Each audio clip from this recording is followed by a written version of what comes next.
Écoutez, écoutez, ouvrez bien grandes vos 3 oreilles, les 2 de chaque côté de la tête et la grande oreille du cœur. Quand j'étais petite, j'adorais le cirque, et ce que j'aimais par-dessus tout au cirque, c'était les animaux. L'éléphant en particulier me fascinait, et comme je l'appris par la suite, c'était l'animal préféré de tous les enfants. Pendant son numéro, l'énorme bête exhibait un poids, une taille et une force extraordinaires. Mais tout de suite après, et jusqu'à la représentation suivante, l'éléphant restait toujours attaché à un petit pieu fiché en terre par une chaîne qui retenait l'une de ses pattes prisonnières. Or ce pieu n'était qu'un minuscule morceau de bois, à peine enfoncé de quelques centimètres dans le sol. Et bien que la chaîne fût épaisse et résistante, il me semblait évident qu'un animal capable de déraciner un arbre devait facilement pouvoir se libérer et s'en aller. Le mystère reste entier à mes yeux. Qu'est-ce qui le retient? Pourquoi ne s'échappe-t-il pas? À 5 ou 6 ans, j'avais encore une confiance absolue dans la science des adultes. J'interrogeai donc un maître, un père ou un oncle sur le mystère du pachyderme. L'un d'eux m'expliqua que l'éléphant ne s'échappait pas parce qu'il était dressé. Je posai alors la question qui tombe sous le sens. S'il est dressé, pourquoi l'enchaîne-t-on? Je ne me rappelle pas qu'on m'ait fait une réponse cohérente. Le temps passant, j'oubliai le mystère de l'éléphant et de son pieu, ne m'en souvenant que lorsque je rencontrais d'autres personnes qui un jour elles aussi s'étaient posé la même question. Il y a quelques années, j'eus la chance de tomber sur quelqu'un d'assez savant pour connaître la réponse. L'éléphant du cirque ne s'échappe pas parce que dès son plus jeune âge, il a été attaché à un pieu semblable.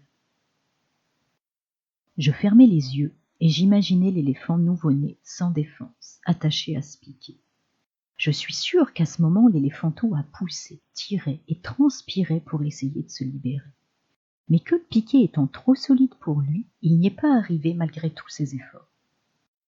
Je l'imaginais qui s'endormait épuisé, et le lendemain essayait à nouveau, et le surlendemain, et les jours suivants, jusqu'à ce qu'un jour terrible pour son histoire, l'animal finisse par accepter son impuissance et se résigner à son sort.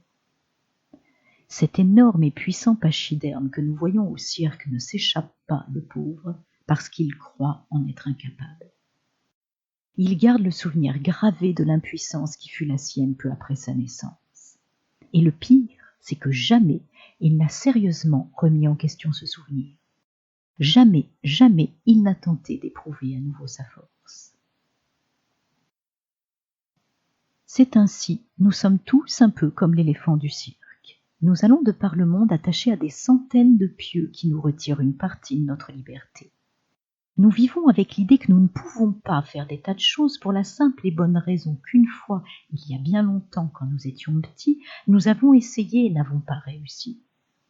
Alors nous avons fait la même chose que l'éléphant et nous avons gravé ce message dans notre mémoire.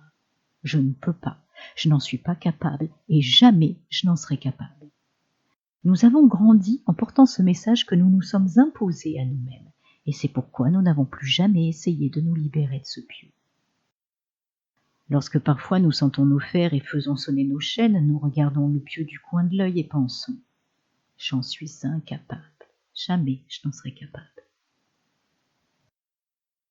Voilà ce qui nous arrive à tous. Nous vivons conditionnés par le souvenir d'une personne qui n'existe plus et qui ne fut pas capable. La seule façon pour nous de savoir si nous pouvons y arriver, c'est d'essayer à nouveau, en y mettant tout notre cœur.